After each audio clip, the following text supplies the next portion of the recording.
Hello everybody and welcome to my second episode in my AWS tutorial. Today we'll be talking about the AWS global infrastructure, types, and models.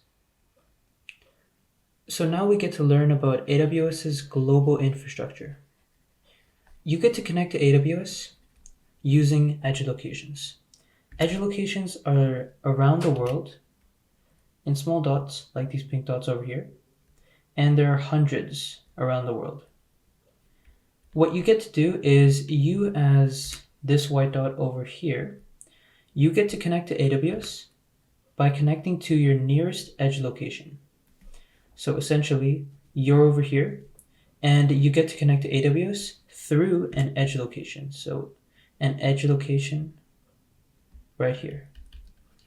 This is an edge location.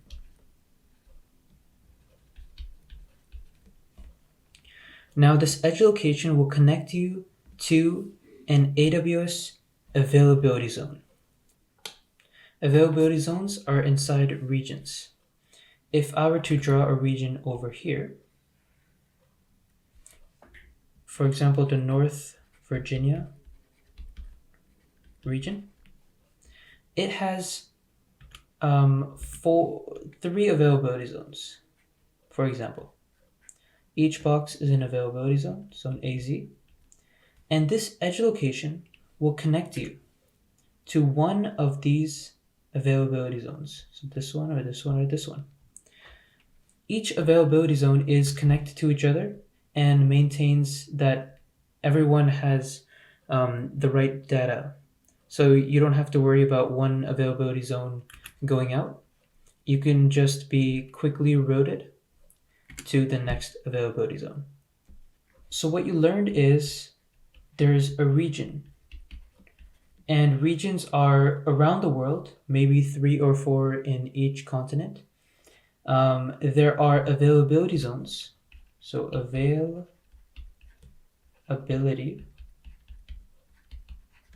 zones, and there are edge locations, so edge locations. What happens is you as the person connect to an edge location. The edge location then reroutes it to an availability zone, which is inside a region by itself. And that is AWS Global Infrastructure.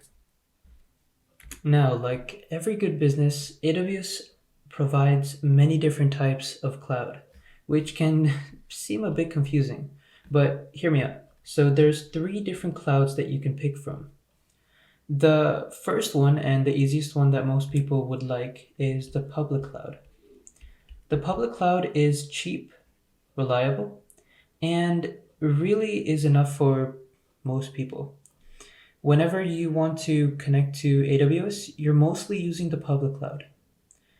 If you want to get more technical and you want to be more private about what you do on a cloud, you connect to private clouds. Things like VPCs, which we'll be talking about later on, these are under the private cloud umbrella. These are used more if you want to keep your information confidential. If you're working with a business that wants to make sure that their new model doesn't get leaked to the public, you would use AWS's private cloud. And finally, which is not really a third one, but kind of combines both of them, it's the hybrid cloud.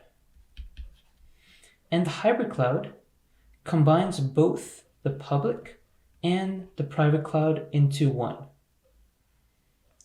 It's similar to having a public cloud for your day-to-day activities and having a private cloud for more serious business matters. You use the public cloud for saving money, and you use the private cloud when you have to deal with confidential information. A very good example is if you're inside a business and you already have a server running. Let's say you want to move to the cloud, but you don't want to move your entire workload like immediately. So here's what you do. You put 90% of your workload on your server and you keep just 10% to AWS. This is essentially a hybrid cloud because your server is on your private network, and AWS could be public. So say you've started cloud computing. You can choose how much AWS helps you out. The least helping out, if you could say that, is IaaS, Infrastructure as a Service. And you can imagine this as simply a foundation for your house. AWS gives you the basics, the bare bones of what you need to start off, and you get to choose whatever you want to build, whether it's a mansion, a shack, or a house. The next one is Platform as a Service. So, Platform as a Service, PaaS, gives you a basic structure. So, you have a basic idea of what you want to make. Let's say you want to make a house. PaaS gives you the support beams for that house. Next will be Software as a Service. Software as a Service is really, really easy to get into because essentially the entire house is built out for you. All you have to do is choose what color you want to make the walls. Maybe you want to add in a few decorations. So, what I'm saying is, with infrastructure as a service, you get a foundation. With platform as a service, you get a foundation and support beams. And with software as a service, you get the entire house. Each one has a level of responsibility and a level of freedom. The more responsibility, obviously, the more freedom you get. And this is something that you will see a lot in AWS.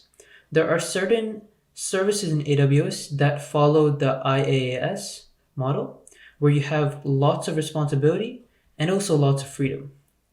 But there are also services in AWS where you get a software as a service model, where there's very little freedom, but it's very, very easy to use. So a lot of people are very happy that they can just start using it. Next, we have the shared responsibility model. This model tells you how much you're responsible for and how much AWS is responsible for. Now, AWS makes this really easy by providing a chart for exactly how much you get to do and how much AWS covers. Now, as you can see, AWS covers a lot of work for you. For example, hardware like regions, availability zones, and EC2 hardware, which are the servers that run on EC2. Computing and the environment, runtime language, the software, AWS handles. The customer, which is you have to handle your own code, your libraries, how you configure those libraries and code to connect with each other, and IAM, Identity and Access Management, which will be our topic for our next video. This is telling you how to make your account secure, putting passwords on your account, making sure that only you can access your account. That's your responsibility. And the responsibilities change, like I said before. The more freedom you want, the more responsibility you will have to pack from AWS. But essentially, this is it. You handle your data, and AWS handles the backend. So here's what we learned. We learned about AWS's global infrastructure. We learned about regions, availability zones, and edge locations. We also learned about the different cloud computing types. So there is public cloud, there's private cloud, and there's a hybrid of the two, which is literally just called hybrid cloud. We learned about the cloud computing models. The different ones are IaaS, Infrastructure as a Service, which is our foundation. We also learned about Platform as a Service, so PaaS, which is our foundation with a few support beams. And finally, SaaS, software as a service, which is our completely built house. Finally, we learned about the shared responsibility model, which tells you exactly how much you as an individual, how much responsibility you would have, and how much responsibility AWS takes care of. And that wraps up our episode for today. Thank you so much for watching. If you haven't already, subscribe and keep moving forward to the next episode.